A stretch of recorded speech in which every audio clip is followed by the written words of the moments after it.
Good morning, good afternoon, and good evening to wherever you are in the world. Welcome back to RCI TV, and today we're bringing you a brand new championship, Team Jaaag versus Team V12. Dusting off these old machines and bringing them out of retirement for hopefully some close and amazing sounding racing.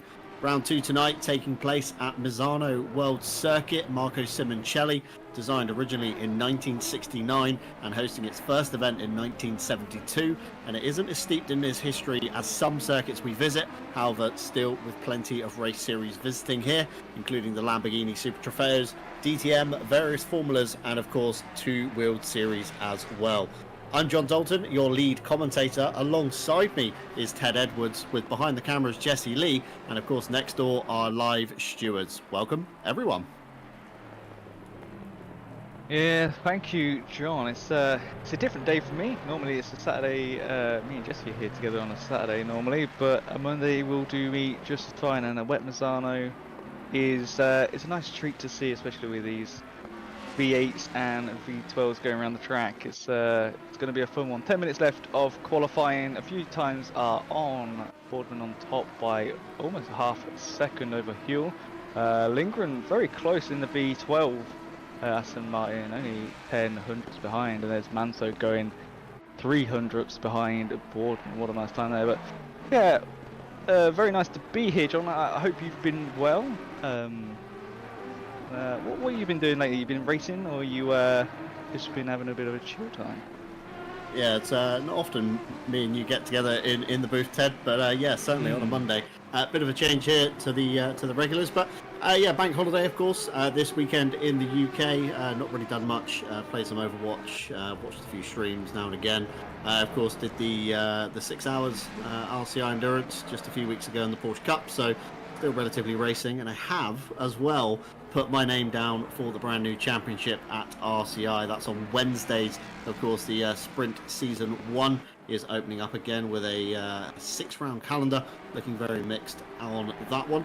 Signed up in the Porsche, 11 sign-ups currently, so still plenty of space, and of course no pre-qualifying needed for that one either. So if you do want a simple sign-up, then Wednesdays is certainly your area. Andy Boardman currently on top of the board. Jordan Daly just behind in the number 197. Raphael Huell and Yao Manzo also chasing them down in the Jaguars. Jaguars this week, Ted, looking particularly strong in the early stages of qualifying. Of course, cast your mind back just a week to Suzuka. It was actually the V12s looking much stronger over a 1-lap pace. But again, can all change in the race, of course, as these cars do behave differently over the course of the stint, and of course the weather being the curveball thrown in today as Yao Manzo exits the final corner towards the line he will go. Is there an improvement for the RPMS SimSport driver? There is, but not enough to propel themselves forwards anymore. Raphael Huell still just ahead on that one, but big gap to Les Stevenson for the top 5. So top 4 looking relatively close at the moment. Yeah, and it is quite difficult over a lap. You know, I was in Suzuka last week in the V12, took a bit of time out today. A bit tired today, so I thought I'd cause any play it safe and help out with the comms. So it is difficult. The V12 is, it likes to chew through its dry tyres. But about the wet, it's not drove any of these cars, or should I say driven these cars in the wet before. But yeah, V12's not looking too bad. There's quite a few Jaags in between Daly and Lindgren, so just have to see who is the better driver in the Aston Martins. But both cars looking very stable.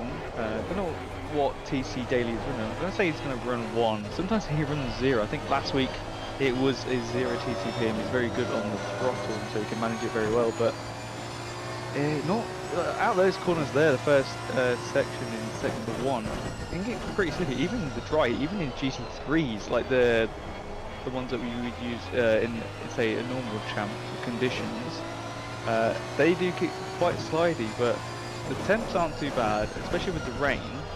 It's not looking too bad for these drivers, John. Yeah, of course, 21 degrees in the air, 25 degrees down on the track. It's going to be certainly an interesting bag, as you say.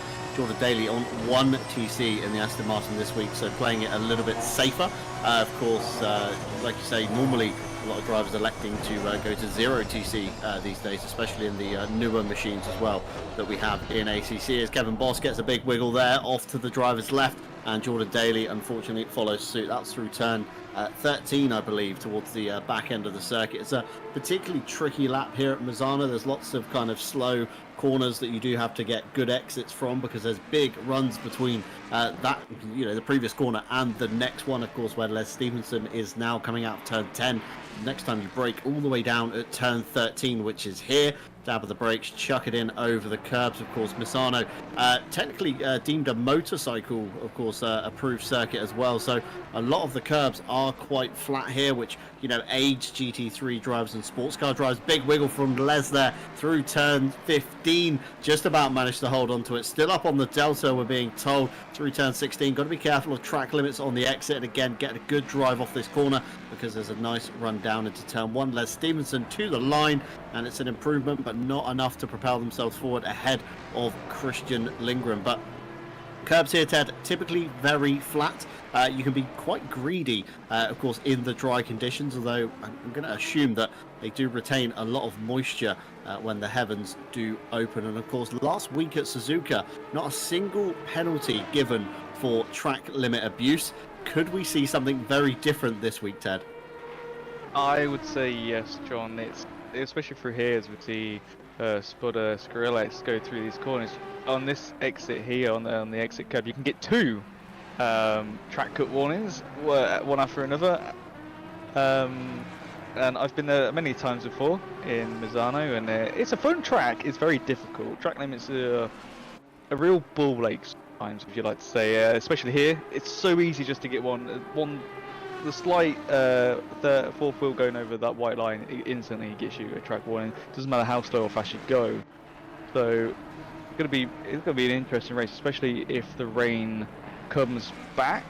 We'll just have to wait and see. Obviously, in 30 minutes it lightens up more, but it will be, I think, race day is on another day. So what we see there at the moment might not be what we get in the race. Could certainly be an interesting mixed bag when we do, of course, tick over to the race. Just under 4 minutes to go in the session at the moment, and Andy Boardman is still top of the board. Jordan Daly very close behind, with Spoda Skrillex, last week's race winner, just behind him as well. Raphael Huell looked very healthy at Suzuka, looking equally as healthy here, with Yao Manzo, a new sign-up for this week, with Nicholas Nordquist just behind him as well. Christian Lindgren, exactly the same times between the two Swedes there, so that's going to be an interesting one. And 2 different machines as well, Jaaag and an Aston, equal times. Big gap back to Les Stevenson, Adam Romaniuk and Grim Lilith with a late improvement there, just inside the top 10 for the Xbox Elite Series 2 racing driver. Matthias Byron, another Sim Brothers racing entry. Again, plenty of those guys on the grid tonight, always putting on a great show for us here at RCI, and Monday regulars would recognise a lot of the names in the field today. Matthias Byron out of the last corner, Yao Manzo just behind him as well. Byron runs to the pit wall to set himself up for his next lap. Not good enough for an improvement that time by, and Yao Manzo also stayed the same on their lap. But Andy Boardman still out there, still chasing times. Ted, of course, the clock is ticking down. There's probably maybe 2 more laps in it for the Greased Weasel racing car. Of course, Jordan Daly looking very menacing with his time. Nicholas Nordquist with a good improvement there, up inside the top 3 now. So it's going to be anybody's game, but Jaguar certainly looking very strong in these wet conditions. They sure are, but the Aston Martins aren't too far behind. Everyone's getting closer. First to 6th place is under 3 tenths. Manso's just under 4 tenths behind, and then Les Stevenson's a bit further back. So it's still close to, throughout the whole field. But yeah, this is tricky. As you see Andy Boardman there sliding on the exit of the final corner. To see what time he gets. Does he improve? No, he doesn't. He's huge, just under 2 tenths off his fastest time. But anyone who tries to go for a lap now, John, will probably get better grip. The rain's lessening up. Yeah, it does say in 10 minutes it's getting lighter, but at this moment in time, I've known ACC for a while, and being an event manager of Night Owl, you sort of get used to how the weather likes to work here on this game, and it's still lightening up even though it's not staying so. The widget will move over from 10 minutes time, for instance, and it will still look like what it is now. So it doesn't tell you that it's lighting up at this current moment in time, but it's getting lighter and people are putting some faster times in. Hill is up by quite a bit. I see Boardman is as well. Let's see what Hill does when he comes across the line. Can he beat Boardman out of the top spot? Yes, he can. A 140.820. That's just over a tenth and a half quicker. Fantastic time there from Raphael Huel, a bit of a dark horse in the field because we thought it would be this man here, Jordan Daly, to set the precedence. He runs wide down at turn 13. That's going to be lap abandoned. 40 seconds on the clock though. He's going to be able to make it back to the start line to have another stab at it, and of course will be his last attempt. Andy Boardman meanwhile just trying to work out where he is on the circuit. Looks like he's coming through turn 6. No, sorry, come through the final turn nearly, turn 15, 16 coming out of here now. A little bit of traffic ahead, not going to affect him all too much. Runs the curb very cleanly indeed to the line. Andy Boardman goes, and he goes fastest as well with a 140.810. It's a very, very small margin between the two Jaguars at the top of the field. Andy Boardman will have another attempt at a lap cross the line before the checkered flag came out. Of course, Jordan Daly has another stab as well. Nicholas Nordquist back to the pits. Yao Manzo still circulating. Christian Lindgren in the pit lane, and this man here, Spoda Skrillex, of course, for Spunk Sports, did a very good show out last time at Suzuka. Of course, I believe even took the pole position, if my memory serves me correctly. He did indeed from Andy Boardman. So does Skrillex have an answer for Boardman here today at Misano? Currently down in P7. That was a lot of inside curb taken there. The lap has been invalidated, very unfortunately indeed. The Delta was looking quite healthy up until that point, but no further improvement for the number 200. Mike Redford down in P14. We haven't seen much of him in this session. Again, another Monday regular. And Hubert Hauser currently wrestling the Jaguar around the final sector as well. Turn 15 coming up for him. Coming to the line, looking to see if he can set an improvement. Again, it's only a small margin down this end of the grid. And he overshoots on the last turn. That's going to be invalid, and bonk into the pit wall as well for good measure. So that's going to be a mistake he's not wanting to make in the race. Meanwhile, Jordan Daly has now circulated around. This is turn 16. Daly's only got one more turn to navigate. Slams the pedal through the firewall towards the start-finish line. He goes. Will it be an improvement for the number 197? It's an improvement, but not enough for position. Those Jaguars just too dominant at the head of the field, Ted. And it looks like a Jaguar near enough lockout for the top 5. Kevin Boss comes across the line, sneaks inside the top 10 in a last-ditch improvement as well. So qualifying times currently on your screens. Of course, the purple sector moves around between 3 different drivers, which is very impressive indeed. And it's going to mean an electrifying race is about to start here. Of course, the day has rolled over. It is still wet on the grid, Ted. The drivers should be very accustomed to the conditions by now.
Tom Shipston with 26, Jordan Daly with 25, and Adam Romaniuk with 20. Neil Pimlott with 18, Mike Redford with 16, Matthias Byron on 14, Ted Edwards next to me on 12 points, just inside the top 10 of the Aston Martin standings.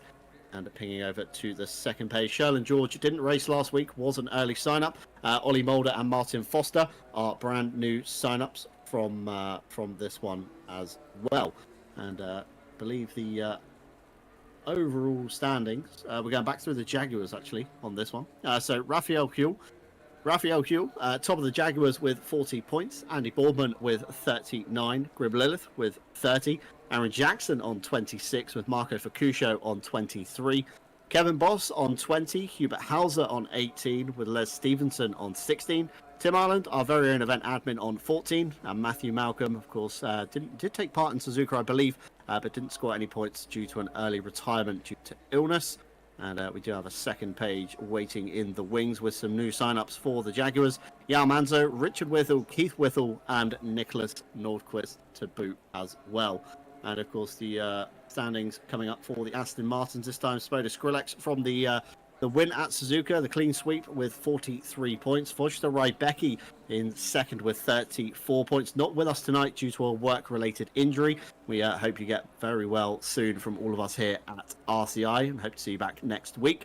Christian Lindgren on 30. Tom Shipston on 26, signed out for tonight's event. Jordan Daly on 25. Adam Romaniuk on 20. Neil Pimlott on 18 with Mike Redford on 16, Matthias Byron on 14, and Ted Edwards, the man sat next to me, on 12 points. So then the whole championship is, of course, Ted, about Aston versus V12. We've seen how the standings, of course, kind of, net up amongst the manufacturers, but from the early days of Suzuka, there is a big pool of Aston Martins inside the top 10. 3 Jaguars to 7 Aston Martins. So the Jaguar boys are going to need a good result today to hopefully claw some of the points away from them. Well, I know I'm on comms, and I know I've been in the race, the first round, but I'm a bit of an Aston fanboy as it is, so, I'm sort of rooting for the Astons, but Jags, the Jag just sound nice. It's a different looking car. It's a nice looking car, but it's going to be interesting. Tim's done a very wonderful job with this champ. Did not see this in his bag of tricks that he was going to pull out, and it's a different way of how to do a championship. Yeah, Tim certainly pulling out all of the interesting stops, shall we say, along the way. The grid is ready to go. Of course, wipers are on, lights are on as well, and hopefully some rain lights at the back for those drivers, towards the back of the grid that are going to be fighting all the spray off that will be kicking up. Of course, weather in the top right hand side of your screen. So just a quick breakdown there. Rain is going to get heavier in 10 minutes. Of course, it's going to stay consistent for the next 30. The track status is deemed wet, and for ACC standards, a 22 degree air, 26 degrees on track is relatively warm for the wet weather. So we could see, if the rain eases off, the track certainly getting a little bit drier. Wind speed 2 kilometers an hour, very minor, but again, it will move some of that weather around, so we might see some changeable conditions here today. And Jaguars certainly looking very commanding indeed in these wet weather conditions. Of course, Andy Boardman, Raphael Huell, front row lockout in the Jaguar. Jordan Daly, the first of the Aston Martins, in third. Grim Lilith, Nicholas Nordquist, Yao Manzo, the next 3 Jaguars, before we see 2 more Aston Martins in the form of Christian Lindgren and Spoda Skrillex. Kevin Boss, your sole last Jaguar inside the top 10, with Adam Romaniuk rounding out for the V12 manufacturer. So it's going to be very interesting, of course. V8 versus V12. The V8 again delivers power in a slightly different way to the V12. Traction control and ABS systems, Ted, just as dated as one another. Of course, both of these cars from roughly the same era of GT3 racing. And of course, the Aston Martin being a factory back car, whereas the Jaguar was developed by, of course, the ML Fry racing team. So it's a very different kettle of fish that we have here today. And of course, Jaguar was looking super strong, Ted. I know you're in the V12 enthusiastics club like I am. Appreciate the Aston all the way through, but if you had to put your money on somebody today, who would it be? I would say Jaaag. for the manufacturer, but I don't know, it just seems better through the corners in the wet. Obviously, we did have medium rain. It is now light rain with a damp track, so that could all change, John. But I'm going to say Huel will take the win today. Daly might surprise me. Grim might surprise me. Grim Lilith. He won a race in GT2 at Silverstone in the wet, in the Audi GT2. So anything can happen, but we'll just have to wait and see. What about you, John? Who do you have your money on today? I think it's going to be between a Jaaag. It's got to be Boardman or Huel. They're both looking very strong. I mean, Boardman in practice exceptionally strong as well. But like you say, Jordan Daly looming on the second row of the grid, and he get the jump down into turn one. Of course, it's a bit of a switchback nature here at Misano. Of course, the outside becomes the inside and vice versa as we begin to grid up, of course, 2 by 2 at the moment, waiting for the green flag to go. Of course, V8s versus V12 traction control systems, just as dated as one another, will be cutting in an awful lot during these wet conditions. Andy Boardman on the left-hand side of your screen, Raphael Huel on the right. 23 cars ready to get underway, and we are green here for round 2 of Team Jaaag versus V12, and it looks like Huel has got a great start around the outside, but of course Andy Boardman has the inside line for the first turn. That will become the outside and then back to the inside again. It's always a check-up point at Misano. The first turn relatively slow, everybody side by side in the background. Grim Lilith looking to capitalize on Huel up the inside. They will go down into turn 4. Jordan Daly has snuck their way through, and here is the concertina effect. Nicholas Nordquist into the back of Grim Lilith. Jan Manzo has to check up as well, and Adam Romaniuk looks like he's lost a little bit of ground to Christian Lindgren as we all come through the first sector. Cars avoiding the speed hump, avoiding the grass side by side. We've got Grim Lilith, and I think that's Raphael Huel, who has definitely slipped back from the start on the inside line. Of course, the camera of this turn will help Huel around, but Grim has no fear. Around the outside they will attempt to go, and of course the outside now becomes the inside again, Ted, as we come up to turns 9 and 10. It's going to be crucial to get a good run off this corner. Yeah, sure is. Huel lost the place to Daly on going onto that straight there, and that's why Grim is side by side. Huel didn't get enough speed coming out, but now Grim slots in between Nordquist and Huel. We'll have to see what they're going to do here. Single file here is what you want to do. You can't really go too wide as we've seen in the background. Whittle and Redford. Redford going off the track slightly, might catch a track warning. As we've already spoke about, track warnings are very easy to gather here, and with the rain getting more heavier in 10 but then lessened in 30, just have to wait and see what happens. I don't think they're going to lose too much grip.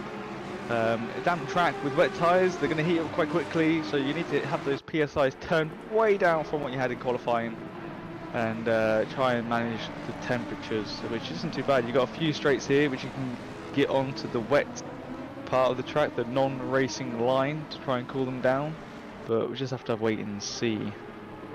Yeah, we might see drivers starting to fight for the standing water offline, as you say there, Ted. Of course, pressure is going to have to be brought right down.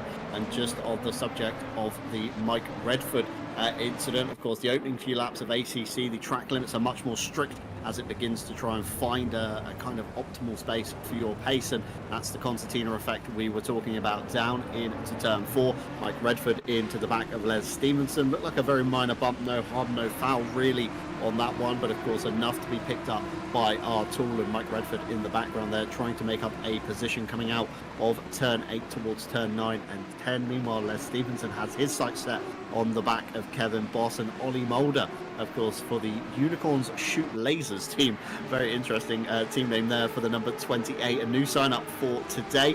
They look like they're having a great time down at the back, fighting Hubert Hauser, going right, going left, trying to find a way around Mike Redford and Matthew Malcolm ahead, also side by side down into turn 13. As we said on the opening lap, it doesn't always go 2 into 1, but Mike Redford slotting in behind Matthew Malcolm, and each driver getting through cleanly back down into turn 14. And looks like nobody has really had a major incident there, Ted. I'm touching the desk right now as soon as I say that, because nobody looks like they've really dropped off the back of the train, as we catch a replay here from Marco Fucuscio and one of the Whittles. A slight side-by-side touch there, again down into turn 4. It seems like the action hotspot for the opening lap was certainly turn 4, but nobody really looks like they've had a major incident. Nobody's really dropped off the back of the train.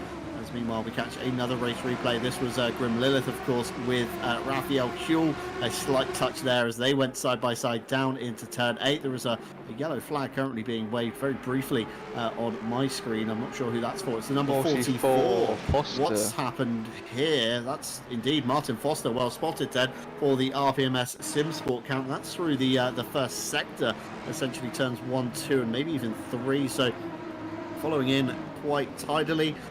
Looks like Neil Pimlott has just misjudged turn 2, and Fukushio also caught up in the mess with Whittle and Tim Ireland there right at the back, trying to find their way through. So Martin Foster, I was touching the desk when I said it, Ted, but it looks like the commentator's curse may have struck, very unfortunately indeed, 5 minutes into the race. Well, these things happen in the way, like you say, the old TC and ABS, and in the V12 you do feel the ABS just doesn't work. You just don't feel like you're got milk bottles. Oh, that's the 22 of Manso on the 137 on Norquist, and it was a double tap as well, and the 22 is spun round.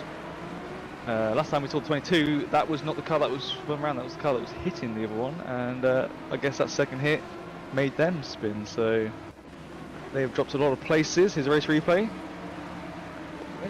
Let's see what happened. They just got under the brakes wrong. And is that Kevin Boss? It was just helping Manso round a bit. So very unfortunate there. Manso did the right thing. I was just stopping up the track. Couldn't go anywhere unless you try and plough through the car they just hit. But yeah, very unfortunate that Kevin Boss didn't realise that there was a bit of a roadblock in front of him. Yeah, certainly very good driving from Yao Manzo to, of course, remain stationary and not try and spin the car around into oncoming traffic. Meanwhile, Ollie Mulder looks like it's hotting up here between Ollie, Hubert Hauser, and I think that's Richard Whittle possibly in the mix between the two. Going down into turn 8, up the inside, Ollie Mulder will go. Can he make it stick? He does. Keeps it very clean, gives the space, and manages to net the place, I would say, away from Richard Whittle. I think, because Matthias Byron is in the background, so it must be Whittle there. Hauser ahead. Ollie Mulder, though, outbrakes himself ever so slightly into turn 10. That's going to hamper his run off the corner, but can the 12 cylinders of Fury out-drag the Jaguar behind? And certainly with a small toe from Hubert Hauser, Ollie Mulder up into P14, Richard Whittle down into P15, and the Astons are slowly beginning to creep up the field. Of course, just ahead there, Mike Redford, another Aston Martin, currently still stuck behind Matthew Malcolm, but they're going to find themselves in a train soon with Kevin Boss at the head of it in the number 31, and going to be a fight for just inside the top 10 as Nicholas Nordquist gets squirrely coming off the final turn. Adam Romaniuk looks to try and make a move, but I don't think they got a good enough drive either to go around the outside. Being told him, what's going on here? Jesse Lee shouting that he's seen something, but I think that was slightly over dramatized. It got me very excited indeed. I'm not sure what he spotted. Let's have a race replay here. Oh, Romaniuk all the way over the speed humps there, fully cut turn 1, and Les Stevenson probably not expecting that at all. But yeah, certainly every driver coming out ahead, or together again, should we say, and Les Stevenson certainly looking very racy towards the back of the 29 Ted. Sure is, and I just noticed something. Raphael Huel has gone up into second place, got past Jordan Daly, and trying to hunt down Boardman, who's 3 seconds ahead.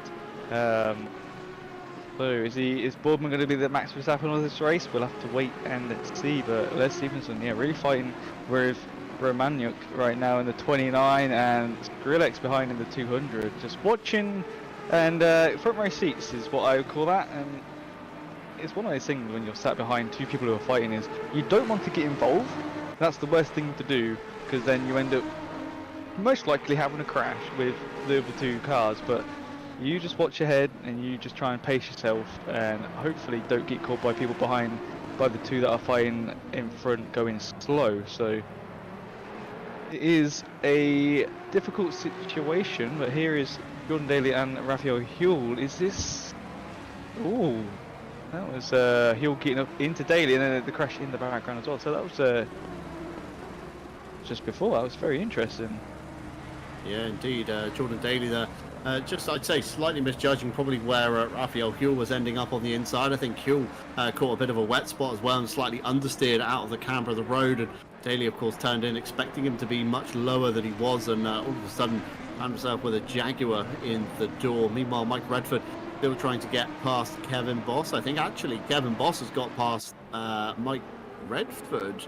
Because it was Redford and Malcolm. It's now Redford and Boss, and Redford goes to the inside of turn 4. Kevin gives the space. Up high he goes over the curb, although it's going to be very, very tight as they come through turn 6. This isn't a corner you want to go side by side through because you lose so much traction, and Ollie Mulder has seen the chance and he's absolutely pounced head on the Aston Martin. It's a bit of friendly fire action as Ollie Mulder tries to make the space, and just behind Richard Whittle darts out to try and make it 3 wide down into turn 8. Mike Redford goes high through turn 8, manages to get the better drive off the corner. Ollie Mulder remains P13, but Richard Whittle is pressuring down on him in the number 957. And it's exactly what you said, isn't it, Ted? You know, 2 cars are fighting, and all of a sudden it becomes 3 cars fighting. Ollie Mulder having to check up on the run out of turn 10 because Mike Redford got a little bit of a slow drive, and a flash of the lights there from Ollie Mulder to say, let's get a move on, Redford. I got people behind me. I don't want Whittle or Byron getting past because this could get very messy. But like you said, Ted, 2 cars fighting, the 3rd car gets in the mix, it becomes very messy,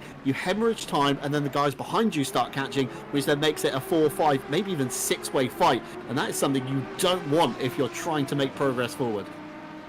Yeah, it happened to me in Friday Champ this Friday just gone. I was got Grim Lilith behind me and had Andy Boardman in front of me, and Boardman was a lot slower in the Maserati GT2 and me and Grim in the Audi, and it was so difficult to try and get past someone, and Grim didn't want to get in the fight with me and Boardman because then it just ended up us getting slower, and Jordan Daly will just fly off ahead like he did.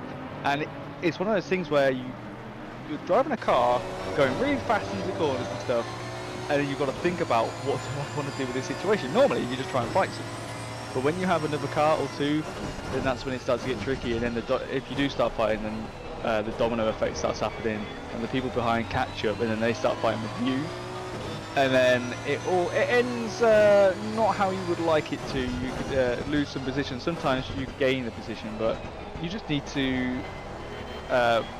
play your cards right. You need to take your time, try and make the driver in front have a mistake.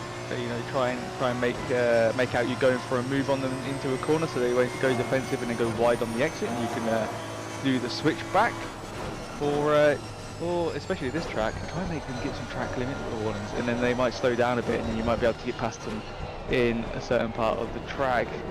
Christian Lindgren trying to get past Grim Lilith here. Grim's on the defensive. Lindgren getting a little bit slidey in the V12. Grim getting a track limit warning there. I've got to say that was very, very cut there in the second to last corner. I'm pretty sure that is a track limit, but I don't want anyone to get a DT for track limits, John. But I no matter how much I say I don't want them to, someone's going to pick on it tonight. Yeah, I think it's inevitable that somebody here tonight will net themselves a drive-through penalty. Of course, it will be the first one of the season. No track limit penalties last time out at Suzuka, so a very clean race indeed. But of course, the wet track here tonight with the extended runoff areas, I'm almost certain that somebody within the hour will be taking a trundle down the pit lane. I just want to cast your eye towards the top right-hand side of the screen. Of course, we talked about the weather widget on the opening lap. You can see the rain is light for the next 10 minutes and currently, and it's decreasing as well in the next 30. Of course, 47 minutes on the clock, so if it becomes, you know, so light that the track eventually dries out, maybe goes from damp to greasy. Ollie Mulder round in the background there of the shot. That's coming out of turn number 6 on the run through turn 7 and 8, so not sure what happened there for the number 28, but we do have a replay to bring you here. Let's have a look. Comes through the slower section, pitches it into turn 6, and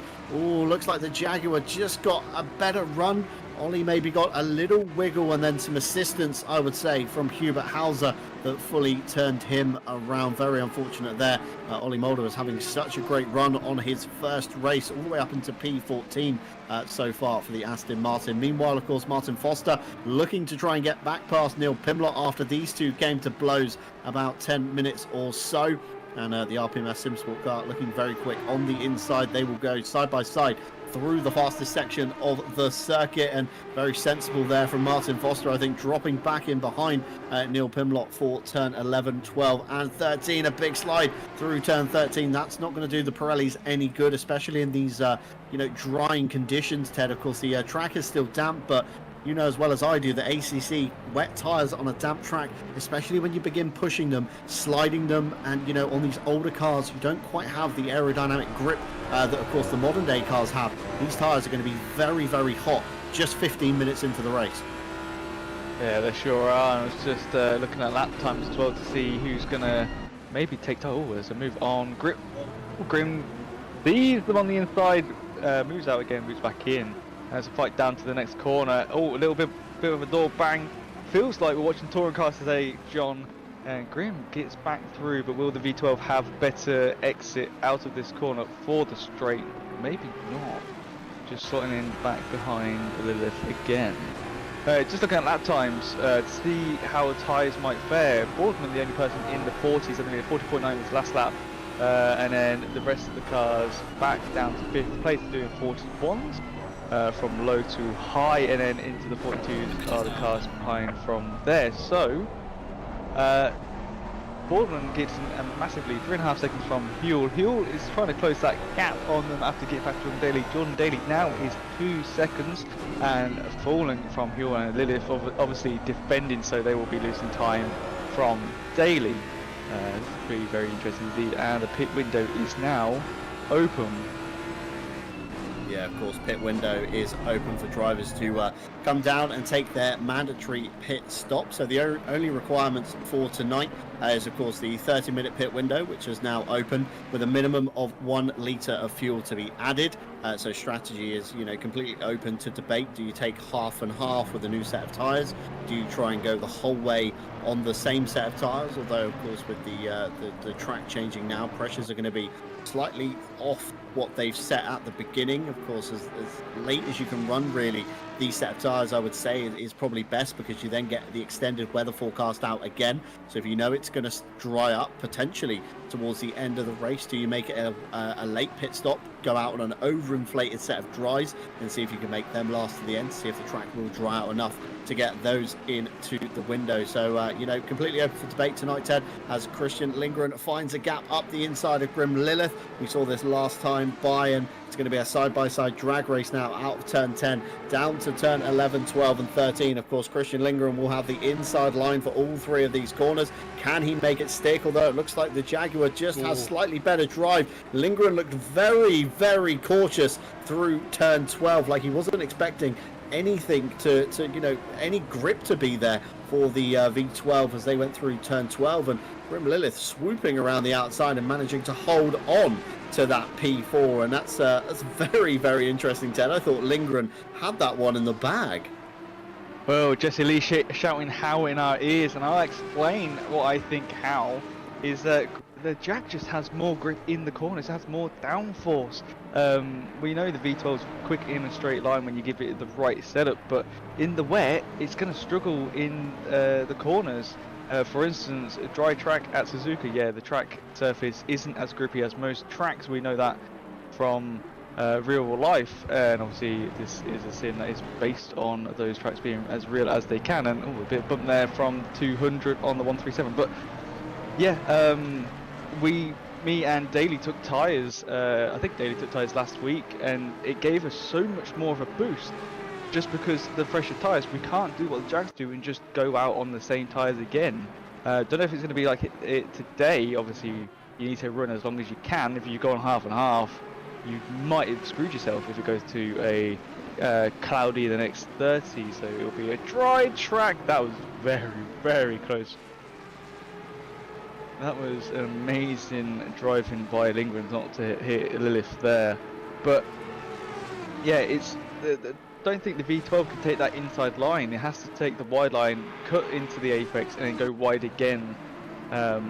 Whereas the Jack can just go around the outside all day long. But we have to wait to see what those tyres do. And there you go. In the next 10, it's lightening up, and in the next 30, it's getting lighter again. So this is going to be very tricky for pit stops and strategies. if you take it half and half, you probably are going to be worried on what tyres you need to take, if you need to take tyres. And if you took full fuel, you're not going to be too worried, because you can run all the way up for another 26 minutes. Just before the pit window closes, you can come into pit lane, and then you can quickly decide what you want to choose. But at the minute, John, I can't call what the strategy is going to be for most of these drivers. No, it's certainly going to be a very mixed bag indeed, and I'm with you on that one. If you've gone for the half and half strategy, I think that hasn't been the right call to take for today, but time will tell. It's going to be very interesting indeed when the cycles do start coming around, and this is from the earlier incident with that was Kevin Boss and Richard Whittle. That was after the Yao Manzo hit, and Richard Whittle just unaware maybe that Kevin Boss was all the way out to driver's right, maybe racing with a slightly narrower field of view than maybe what we're used to on single monitors, of course, slightly wider for us. So I'm convinced I would have seen Kevin Boss out that side of the racetrack, but of course Richard Whittle maybe not, so a little bit strange there. Just looking towards our live stewards, of course they are with us here tonight. McKenna McConnell being your chief reporter, race director for this evening. We have a few incidents already passed over to us, although it does seem to be no further action, minor contacts for a lot of them. So we've got a lap 1 turn 4 involving the 115 and the 137, a lap 1 turn 6 involving the 197 and the 21, as Spoda Skrillex, big sideways moment down into turn 14, manages to hold on to it just about, but Les Stevenson is going to capitalise in that Jaguar up into P7, Spoda Skrillex back down into P8, and that's not going to have done those wet Pirellis any good. Meanwhile, Adam Romagna just in the back there, of course, lurking on this train. We have a lap 1 turn 8 involving the 200 and the 31, and we also have a lap 2 turn 4 involving the 200 and the 957, all racing incidents. No further action on the 200 and the 31, both drivers neither deemed predominantly at fault for that one, so relatively clean so far from the stewards. They like what they see, although of course a clean stewards report would be even better. And if you guys are liking what you're seeing, we'd like to welcome you on in to RCI, and if you do want to take a part in any of our events, you can of course head on over to the website, that's racerci.com, where you can find all of our events anytime, day or night, if you do want to get involved with us here. Of course, this week, Thursday, we'll see our iRacing IMSA Season 2 continuing their European leg at Mugello, which is just a 2-hour drive away from where we are here today at Misano. Friday, GT2 Season 2 heads to their final round at Spa, and it looks like Christopher Streppen could take another title from Jordan Daly and Grim Lilith in Pro. Meanwhile, it's Kevin Boss by a singular point from Peter Varga and Mike Jones in silver, so both title fights there very much still alive. It's basically a winner-take-all scenario on Friday, and we'll hopefully be bringing you all the action here on RCI TV, so don't miss that one. And this Saturday as well, the World Tour heads stateside to the Circuit of the Americas for 8 hours of endurance racing. It's RCI Esports Blue with a clean sweep so far at the top from Nearly On Pace, who also have a double second finish, and RCI Esports Yellow with double thirds.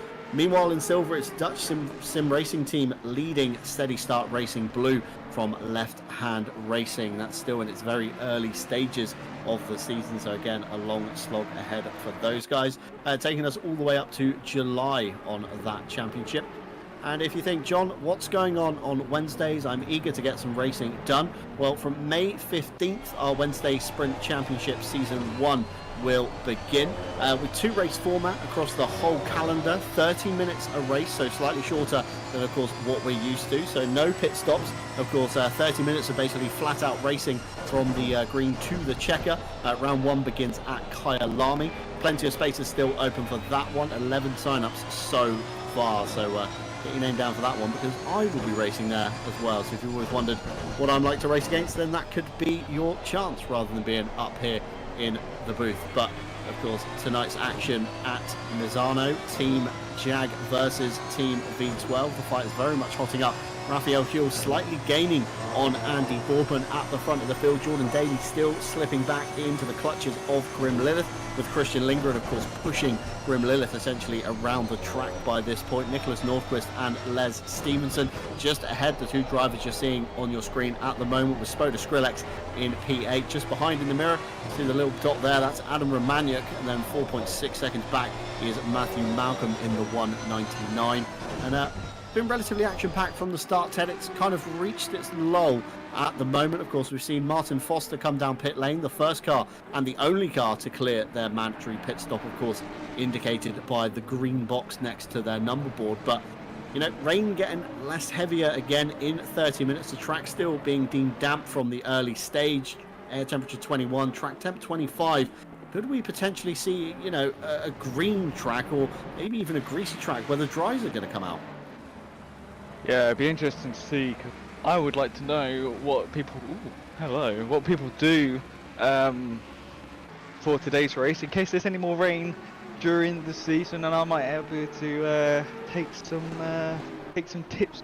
But I don't know if we're gonna go to a greasy track, John. It's still, I think we're a few minutes off seeing what the next widget is going to be for the next 30, but even then, you'll just run around on wets and just try and take as much wet track as you can.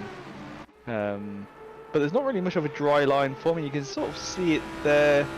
It's quite hard to see on this track, really enough. But maybe it's not got much elevation change, so the water doesn't really have anywhere to go. It's just more of the cars on track trying to dry the track out. Ooh, bit of a slide there from Grim again, but not seen anyone get any DTs yet for track limits, which I'm actually very surprised about.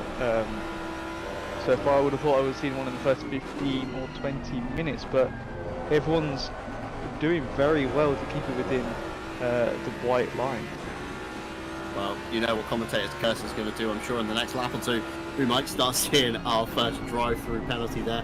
Being told as well in the box from our very own Tom Bryan, Saturday, June 1st, this is going to be one for you iRacing fans, so if you are watching back or listening in, IMSA Watkins 2 hours 41 off. This is going to be used as a prep for the official iRacing event. That's going to be live on the website tomorrow, so it's not currently on the website. However, keep your eyes peeled tomorrow. Tom Bryant will get that one up, ready for the sign-ups as well. That one.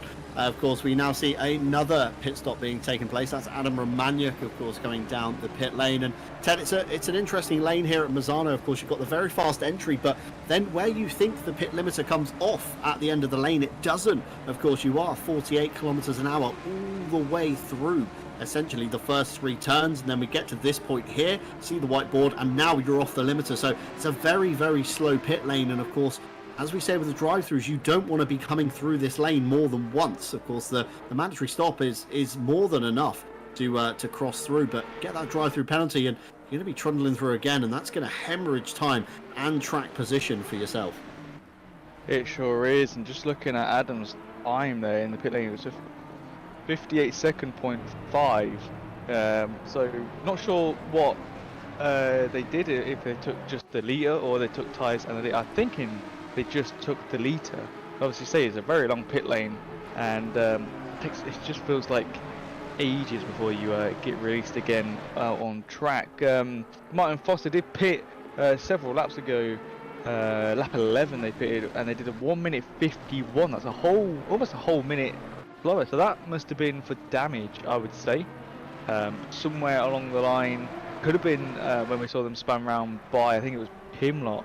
No, it was Pimlott spun around to turn 2 to turn 3's area, and the 44 is spun round again.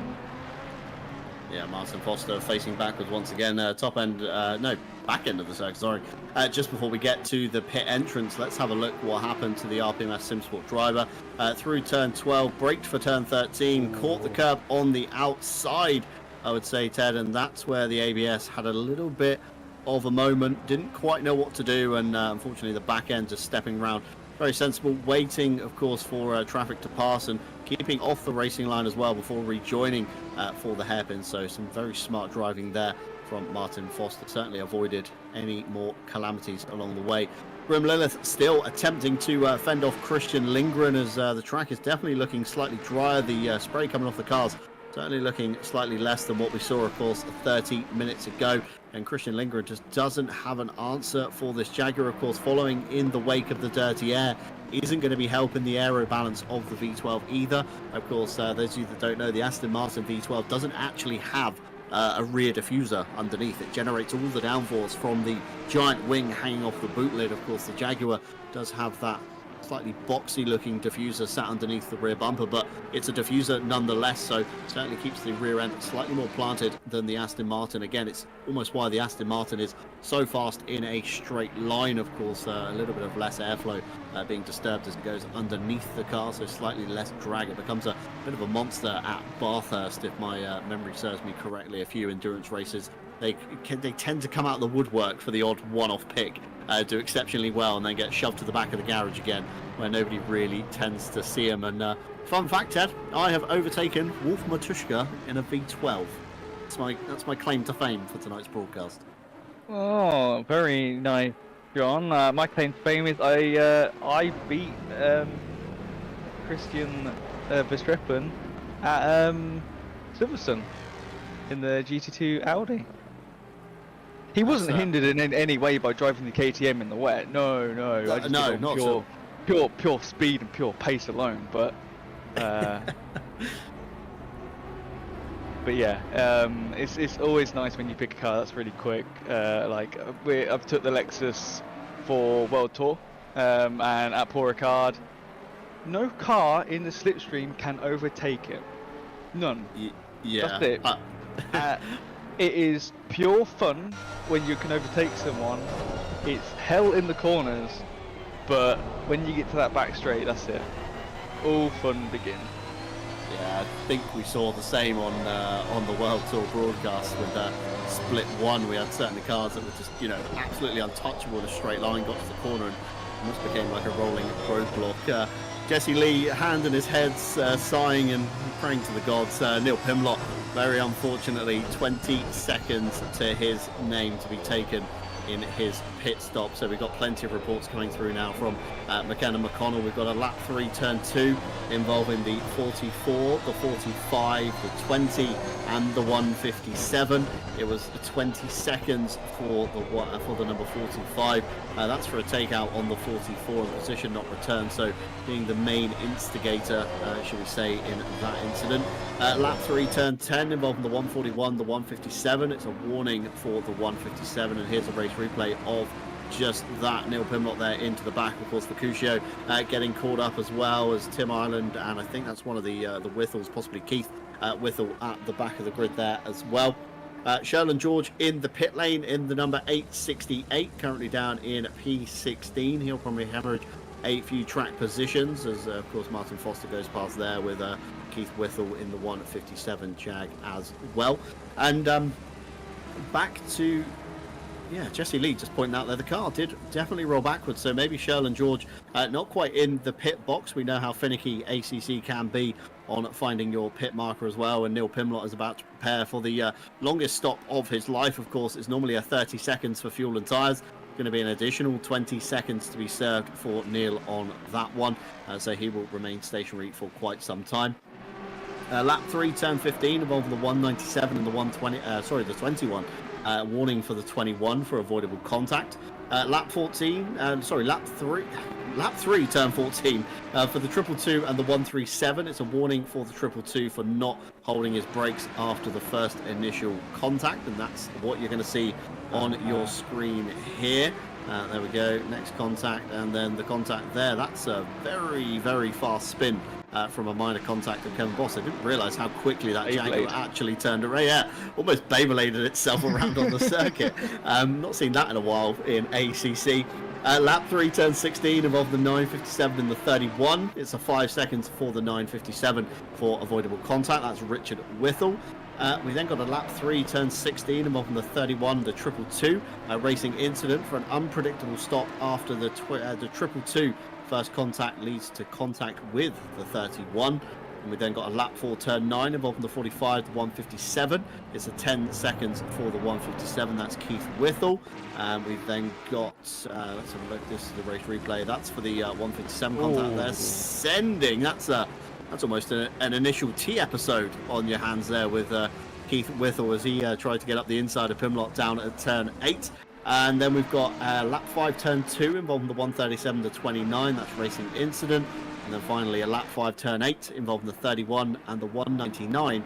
5 seconds for the 199. Overtakes the 31 off track and position not returned. So Stewart's being very eagle-eyed tonight. And I wonder if we're going to see, what are we seeing here? This is, ooh, that's a big send from Redford up the inside there of Kevin Boss. That looked like possibly in the early stages of the race. I think we've gone back a fair way, but that's the same lap as being reported on that one, and we've got a few more incidents coming through, but all from minor contacts from lap 5 and 6. So Stewart's keeping very busy tonight, but keeping their eyes peeled for things happening, not necessarily being logged by the tool. Jesse Lee thinks he might have a replay here. Could this be the overtake off track? And Kevin Boss there. Matthew Malcolm pins the throttle wrong side of the curb and of course over the line and keeps his foot pinned in it, and that's how the penalty has maybe been picked up there. And so yeah, all very confusing up here. We can't really catch a replay because no contact was officially made. It was more of an overtake off track. So unless contact's made, the tool doesn't report it. So comes finding some stewards' inquiries very finicky indeed. But I'm sure they know what they saw on that one. Ted, top right hand side of your screen, weather widget has updated. Rain is stopping in 30 minutes, but only 25 minutes left of the race. So we could see a fully wet race all the way through to the end now. Yeah, sure is. And I think at this point in time, I would take another set of wets and just probably drop the pressures just a tiny bit. Just in case it gets drier on the track. Obviously in the next 10 it gets in lighter, so that track just starts dry up a little bit more, and you do notice more heat in the tyre. I did notice it on Friday at Donington Park, where it was quick transition, like quicker than this that is. So you did see the pressures go up at least by half a psi going through the corners. Obviously very fast corners at Donington Park, and obviously the back straight here with the three right-handers are pretty quick ones and will generate a lot of heat in that left side of the car. So I'll just drop them a bit, try and keep the tyres cool and try and keep on the wetter part of the track. As you can see, some of the spray kicks up there where the cars don't normally go. Is this going to be a send by Lindgren? Oh, again, almost, but Grimm just keeps it in there. This fight's been going on for a very long time. That Grimm is now 6 seconds behind Daly. Daly is relaxing, I think, because maybe he's on his last track warning and doesn't want to get a drive through, and he's 12 seconds behind Yule now, so I think he's just trying to chill out. But look at this, John. It is the domino effect. These two cars fighting. Nordqvist and Stevenson catching up. Skrillex will be there in the second half time, or maybe half a lap out of that. So gonna get a bit spicy, especially when they still need to do a pit stop. Yeah, this is all going to be determined by the pit lane, isn't it? Christian Lindgren's going to pray the Sim Brothers entry can get that car through faster than what the Xbox Elite Series 2 racing car can get themselves through at as well in the number 115. It's turning into a very good battle indeed. As you said, of course, Nicholas Nordqvist, Les Stevenson and Spoda Skrillex all soon to join this fight. Of course, the number 48 Christian Lindgren getting very frustrated by not being able to find a way through this Jaguar, and Nicholas Nordqvist in the background there peels off, nearly catches out Les Stevenson as he thought about a move down onto the inside of turn 16. So Nicholas Nordqvist now will come down the pit lane to clear their stop for the number 137. It looks like he's having a little bit of an issue with his pit limiter. Has he overshot ever so slightly on the pit entrance? It does kind of creep up on you, the line. I've seen many speeding penalties being handed out. Let's have a look. Comes down into the lane, manages to get a stop, pulls it off the wall. On the brakes he goes. Pit limiter is on. Oh, we turned it off. Oh, It's a penalty. Yeah, it's 100% a penalty, straight up. isn't it? I think Nicholas Nordqvist knows it. Let's have a look as he gets towards, of course, the We're gonna have to wait a pit while. exit line. We're going to have to wait a while, Ted, as you said. Of course, the penalty will not appear until the car has cycled through fully. So from pit in to pit out, of course, as soon as he crosses the speed limiter line at the end of the pit lane, we're going to get the penalty, and it's surely going to be a drive-through. Exactly. Let's have a look. It's a stop-go 30 for Nicholas Nordqvist. Very unfortunate indeed for the number 137. Just fumbled the pit limiter. He's going to be so frustrated.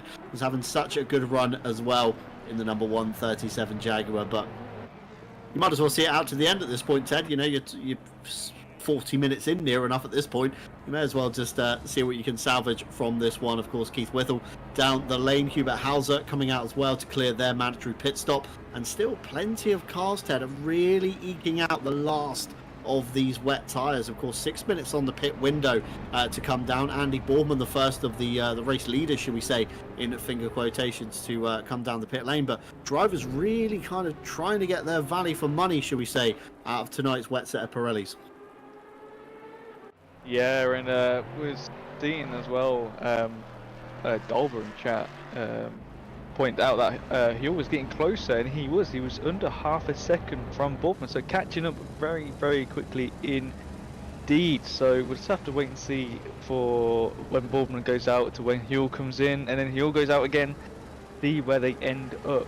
Yellow flag, the 137, that is Nordqvist, and I think they have retired the car, John.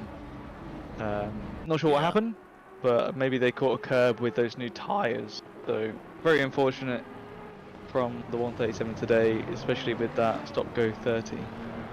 I'd say the stop-go 30 probably being the nail in the coffin, should we say, for tonight's race. Of course, Nicholas Nordqvist just calling it there. No point obviously continuing 30 seconds and a trip down pit lane. It's going to be a very lengthy time delay.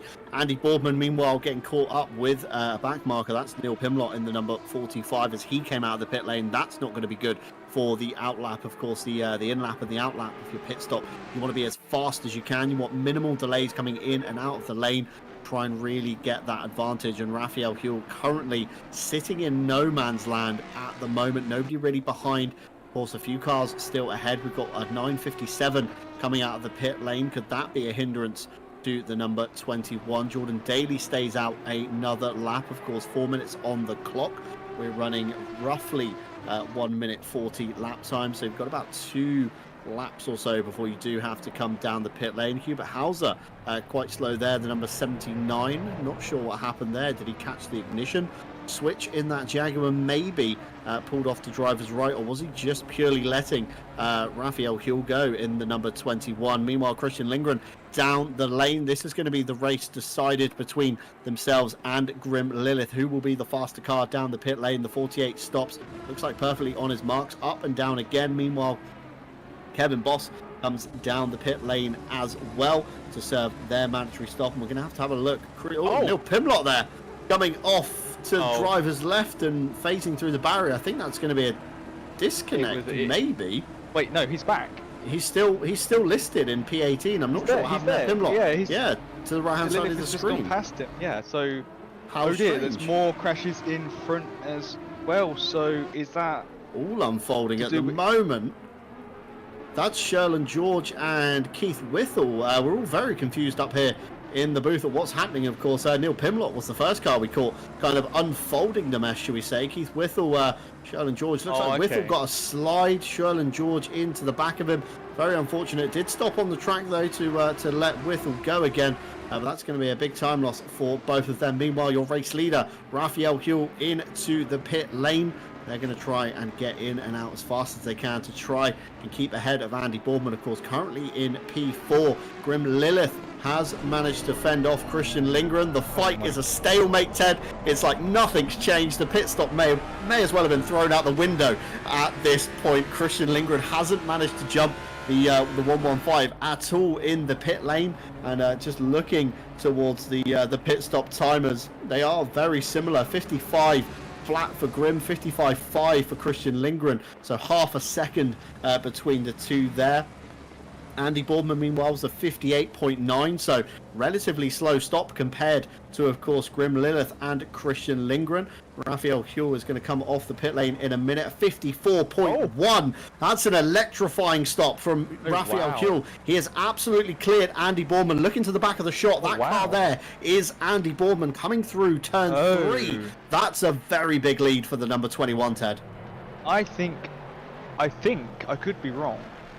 Either Boardman pulled into his pit box, and in ACC, if you don't park in properly, it will move you, and then it will lift you up, which you lose time. So his 4-second difference, a 4.8 second difference in pit stop. Huell got the faster of 54.1 to Boardman's 58.7. So I don't think it's tyres. I was going to say it could be tyres, but I don't think it is with these Jaags. I don't think they need to take tyres, especially with wet tyres. Wet tyres, as we all know, they can last a lot longer than the dries.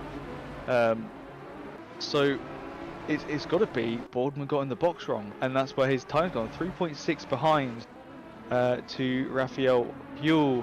Another thing, Mike Redford got the first DT. Can he make it round to complete his pit stop? He is the last car to do so. He might not be able to, and he will get a penalty for it. Yeah, no chance. He was just leaving the pit lane then that we caught on camera, and that was under a minute to go. So Redford has no hope of coming back around for clearing his mandatory stop. He should have cleared, of course, the mandatory stop first, Ted, unticked the box for the penalty, cleared the mandatory stop, then gone back round to serve the drive-through penalty. So got it slightly the wrong way round. So a race penalty will be handed to Redford by the end of the race, of course, for missing the mandatory pit stop. Meanwhile, Christian Lindgren and Grim Lilith and now Spoda Skrillex are all getting involved with each other. 2 Astons, 1 Jag. Who will prevail in this fight? Grim Lilith has been looking so confident all race, of course. Christian Lindgren, though, hustling the back, getting a little slide out of the final turn. Of course, the grip of the Jaguar is going to be far superior. As you said earlier on, Ted, of course, the Jaguar just looks after its tyres much better than the V12. And, of course, in these wet conditions, it's all about tyre condition. You know, how much tread blocks do you still have left essentially on the tyre? And it looks like Christian Lindgren had a little bit of a shot coming out of turn 10 last time by, but just couldn't get the drive off the corner. It looks like the Jag just has far superior traction, and in the background there, I think that was Keith Whittle being turned sideways again. Yeah, well, we've got another replay in a second, but we have some more penalty reports coming in. Lap 6, turn 14, involving the 222 in the 8.68, 5 seconds for 8.68. Not holding brakes leading to avoidable contact, and there's the contact with Keith Whittle getting turned around. Is very unfortunate indeed. Then we got lap 6, turn 15, involving the 222 and the 20 seconds for car 20, takeout position not returned. It's a heavy penalty indeed. And then we got lap 7, turn 8, involving the 45 and the 44, warning for 44, avoidable contact. Then we got lap 8, turn 7, involving the 28 and the 79, 20 seconds for 79, takeout on 28 position not returned. So that's Hauser. I think that was what we saw after turn 3, just after the pit exit where they stopped on the track. And then we got a few racing incidents with lap 9, turn 7, the 141 and the 222. Then we got lap 9, turn 10, involving the 44 and the 115. Lap 11, turn 6, with the 137 and the 200. Lap 20, turn 4, involving the 115 and the 48 again, racing incidents those were. And then we got lap 23, turn 7, 115 and the 48 again, warning for 48, avoidable contact with the 115. And I think there's going to be some more coming in if they keep fighting like this. Lindgren does get through. Grim's trying to get back on the inside. Lindgren's going to have the inside for the next corner and the straight, but can Grim get a better exit? There's Skrillex in the background in the V12, always going for a move, has got the speed. Can he keep it going into the next corner? Yes, I do think he can, but can Grim get another switch back? And that's 2 places gone for Grim Lilith.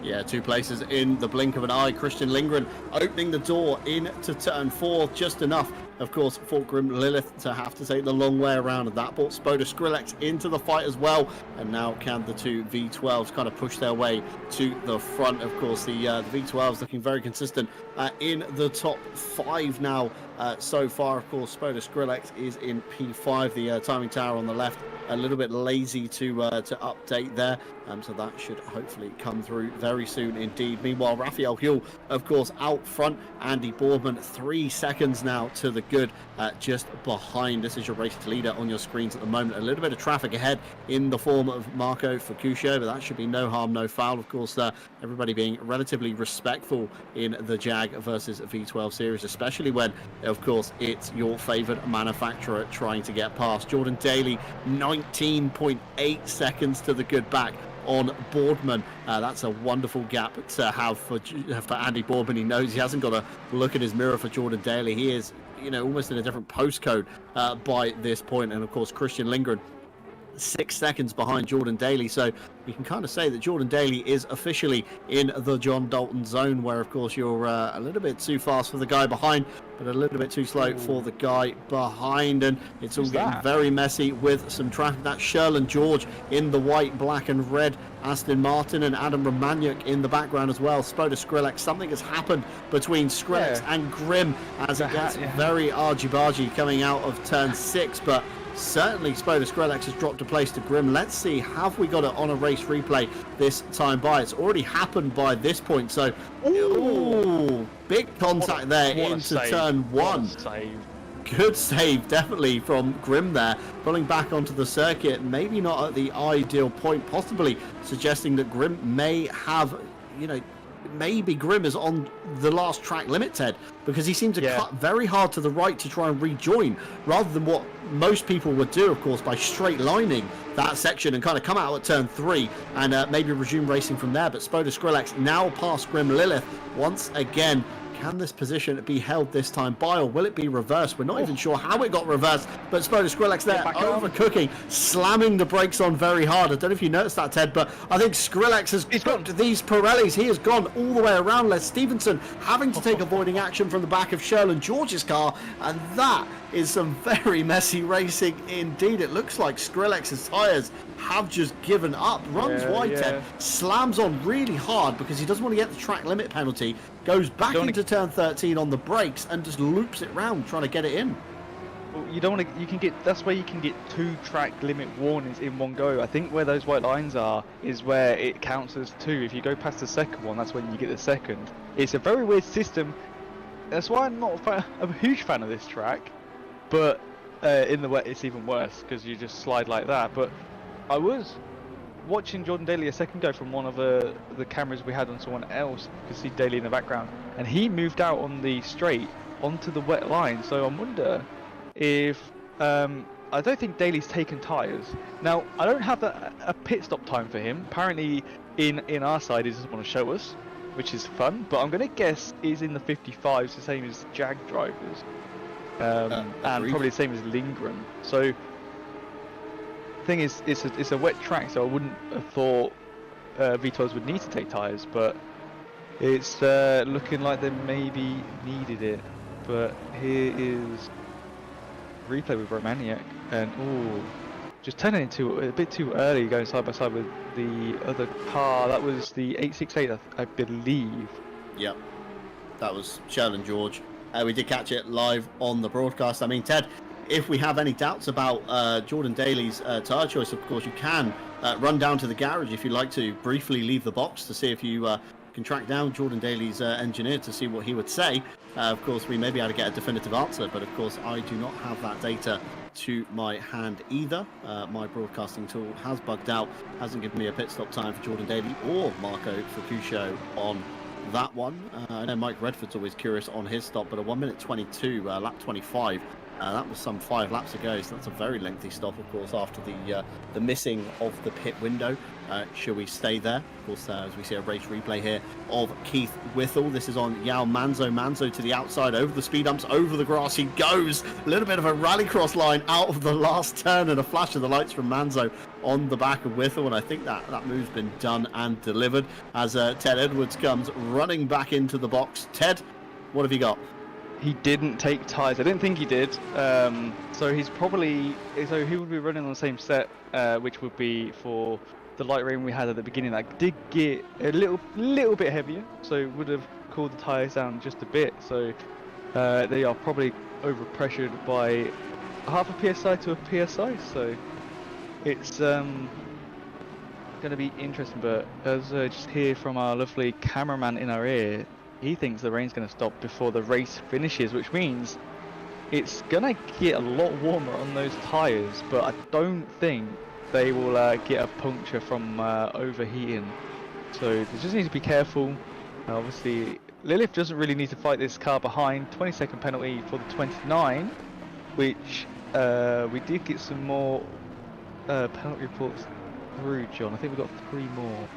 Yeah, I make it 3 more from lap 24, turn 4, involving the 157 and the 868. It's 10 seconds for the 868. That's for a takeout, but position return, so slightly less on that one. Marco Fukushio, meanwhile, picked up a drive-through penalty. That's going to be for an in-game track limits, as I think Grim may have heard you there, Ted, on that one. Adam Romaniuk through on the inside of turn 1. Of course, a 20-second penalty to the Polish driver. That's for lap 25, turn 10. I think involving the 157 and the 29. It's a 20-second penalty for the 29 for a takeout position not returned. So there you go. There's the contrast between returning a position and not returning a position. 10 seconds in the eyes of the stewards for tonight's broadcast. We then have one more lap 26, turn 11, involving the 115 and the 48 racing incident minor contact. So lots of racing incidents tonight. Of course, it can be forgiven with the weather that we have, and that's what we're witnessing on your screen at the moment, deemed a racing incident. So, you know, the weather plays a factor in a lot of these, as we see Keith Whittle there as well. We're getting turned at the end of the replay. But the weather being, you know, the factor here, a lot of these drivers not too used to driving these cars in, you know, dry conditions, let alone in these wet mix conditions. So braking points slightly change, you know, weird things happen that we're not always expecting to see, and maybe stewards just being a little bit more forgiving tonight than usual. Yeah, it's one of those tracks where you don't want it to keep changing crazily. Like Donington Park is one of those ones where you can just you'll get used to it through the track. Kyle Army's another one where it's got a good drainage system, so it's pretty dry anyway in most of tracks. But like for instance Spa, you got tons of puddles, and you definitely notice when it starts drying up, and then you have to change your driving style. And yeah, Misano is another one of those tracks where your braking points do change, and especially with the old TC and ABS, it's not that much fun. But here's João Manzo in the 222 in the bright blue car on Mr. Kevin Boss in the really slow. Ooh, that's wide there. Maybe one track warning, maybe. Yeah, I mean, potentially.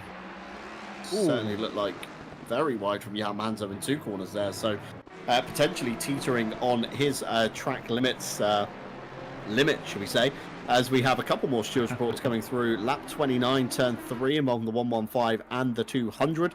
It's a 10 seconds for the 200. That's the incident. Of course, we saw Grim Lilith and Spoda Skrillex on your screens at the moment. Up into turn 1, of course, Skrillex getting the braking point all wrong. Grim managing to save it without the car turning, and probably the fastest hands in the West have certainly done some favours there. And if anybody's wondering, of course, Grim Lilith does race on the controller. Then Stevenson spins nearly a bit of a lazy half spin at the back end of the circuit, turn 10.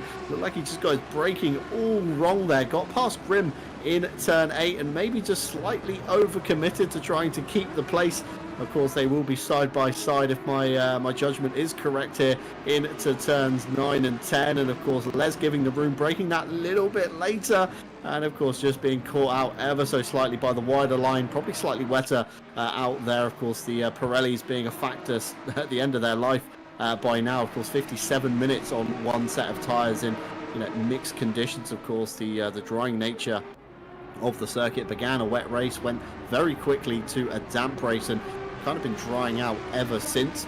We then got a lap 29, turn 3, involving the 115. It's a warning for Grim Lilith for an unsafe rejoin. So stewards noticing that one where they cut very sharply across turn 2 to get back on rather than taking another penalty. And lastly, we have a lap 29 turn 8 involving the 29 and the 868. It's a 5 seconds for the 868 for forcing the 29 off the track. Position return though, so of course the stewards looking more favourably on that one. Last one, lap 29, turn 11, involving the 115. It's a racing incident, minor contact, no other car involved in that one, so quite peculiar there. And lastly, 157 in the 222, racing incident, minor contact. That's lap 29, turn 1 on that one as well. So a spooky car not being reported on the notes.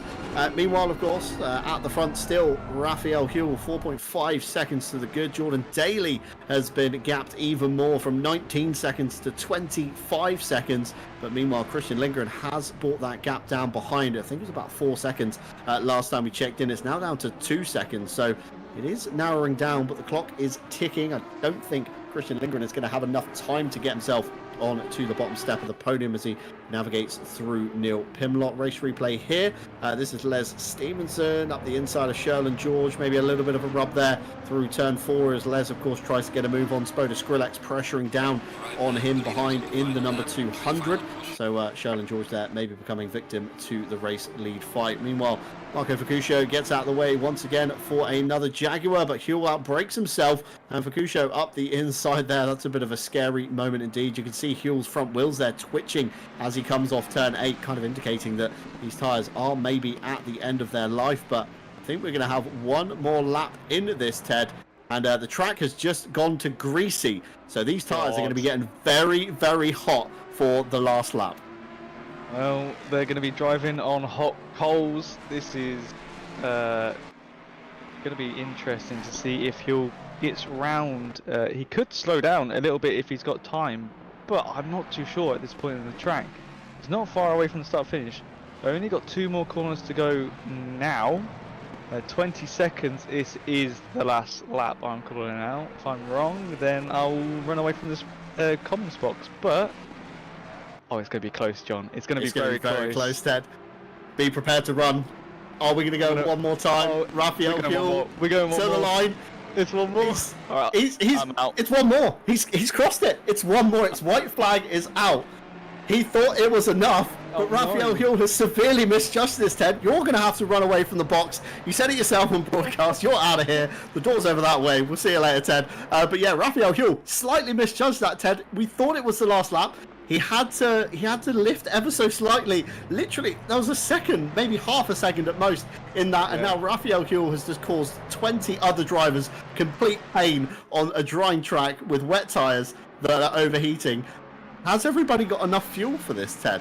Have they timed this right? I would hope so, but we have to wait and see. Yeah, I'm not expecting that, but apparently we've got some inside information on Lindgren's tyres. They are red on the inside, so those wet tyres are suffering. They've got to suffer some more. 1 second behind Jordan Daly for first place in the Aston Martin class. 3rd place overall. Grim Lilith obviously needs to hold off Les Stevenson for 3rd in the Jag class and 6th overall. Well, it'll be 5th because of the 20-second penalty from Romaniac. Can Lilith hold off Les with those tyres, which I'm going to say they are all probably going into the red, as the ambient and the track temp have just gone up by 1 degree. It's going to be interesting, but Huell coming around second to last corner. Looks like they will hold off from Andy Boardman to take the win. Yeah, absolutely. So Raphael Huell around the last corner. He will be your round 2 victor here for Team Jaag versus V12, and it could have been over about 1 minute 40 ago had he timed it a little bit better. Andy Boardman coming through in 2nd place in the number 69. Marco Fucuscio has finished in P20. Tim Ireland in P15 as well. Mike Redford comes across the line P16. 130-second penalty. That's for not taking the mandatory stop. Meanwhile, it's not over yet. Les Stevenson a slightly better run through turn 12. Can he have Grim Lilith? It's going to be the switchback nature. Once again, Grim's going to have the inside line for the last two corners, but can that Jag get the drive off the corners that they want to have? This is going to go down to the line. Les Stevenson's looking for a last-minute attempt. There's no gap there to be had. Grim Lilith gets a better run off the corner. Grim Lilith just about manages to fend off Les Stevenson. That's for P6-7. Spoda Skrillex P8. Sherlin George coming across the line in P17. That's with a 20-second penalty as well. So lots of penalties to shuffle around at the moment. Of course, Yao Manzo comes through his debut today in round 2 in P9. Kevin Boss comes through just inside the top 10. Matches Byron P11. Ollie Mulder somewhere at the background. There we go. Unicorns shoot lasers. Great first round for Ollie. Again, what could have been without the mistake he had. Richard Whittle P13. Hubert Hauser should be just behind in P14. There he is. And the only car circulating, the last sole lonely car, Keith Whittle in the number 157. Again, not a fantastic round for him. A few mistakes, but again, saw it through to the checkered flag to net some points potentially for the Team Jag versus Team V12.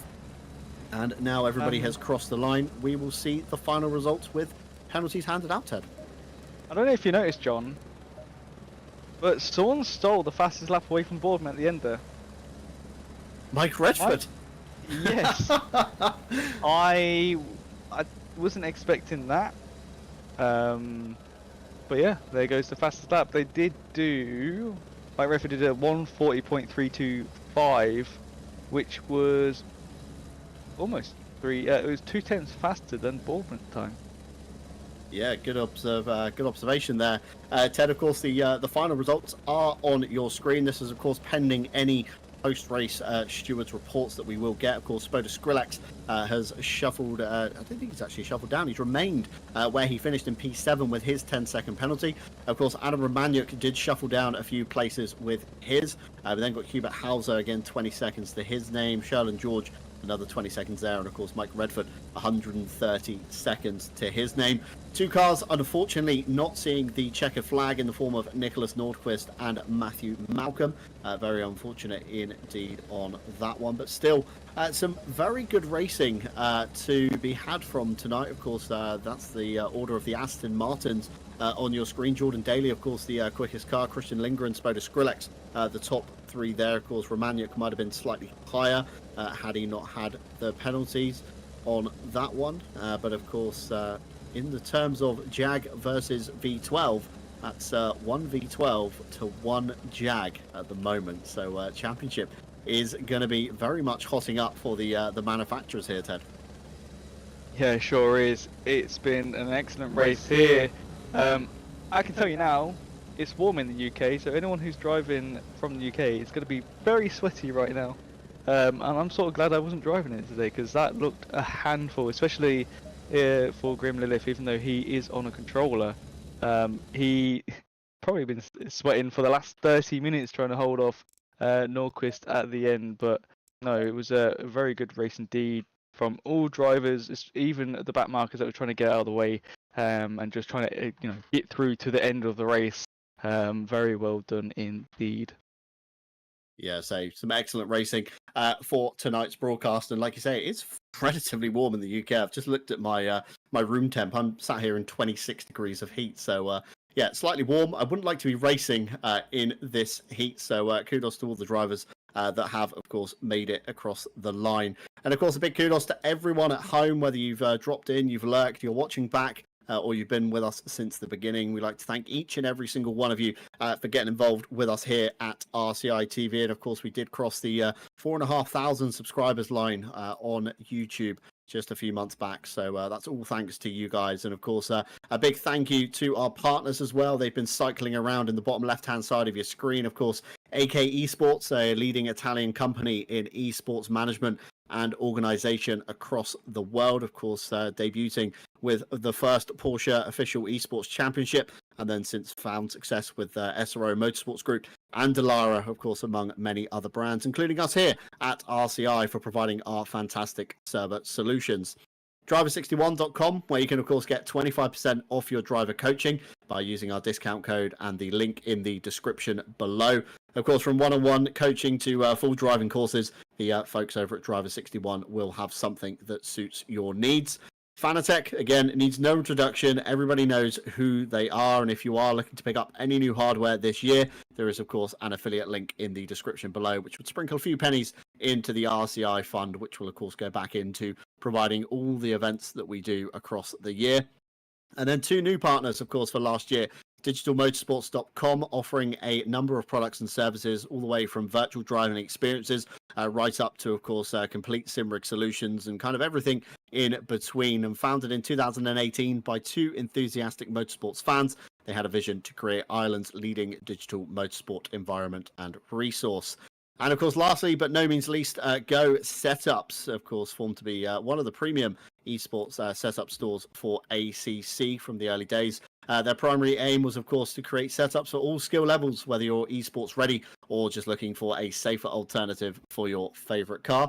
And of course, featuring a plethora of esports stars on their team, you can be sure the setup you choose has extensive hours behind it. And they do, of course, have a Jaguar pack as well. So if you are looking for a late sign up into the championship or looking to get to grips with that car, then head on over to their website. But from tonight, it's been a wonderful one from Misano. It's been slightly wetter than we'd imagined. Of course, Tim Ireland cooking up another fantastic storm indeed. And if you are looking to get involved with us here at RCI, head on over to the website racerci.com, where you can, of course, find all of our events anytime, day or night. Of course, Thursday this week, iRacing IMSA Season 2 continues at Mugello.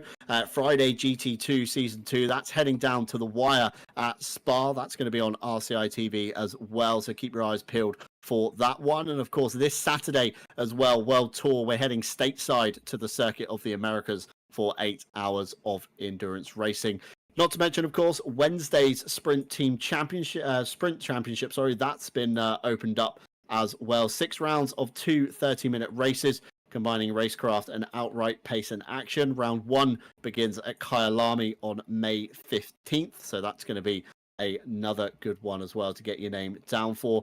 Of course, next week here for Team Jaaag versus Team V12, we also head to the Circuit of the Americas. So a bit of a double bubble this week with Saturday and Monday. So be sure to keep your eyes peeled on RCI TV on both Twitch and YouTube, because World Tour will be there for 8 hours. Fingers crossed. But from myself, John Dalton, from, of course, Ted Edwards joining me alongside in the box, and, of course, Jesse Lee behind the cameras, and, of course, our fantastic team of live stewards next door to us. We hope you've had a wonderful night. We hope to see you another time on RCI TV. Take care.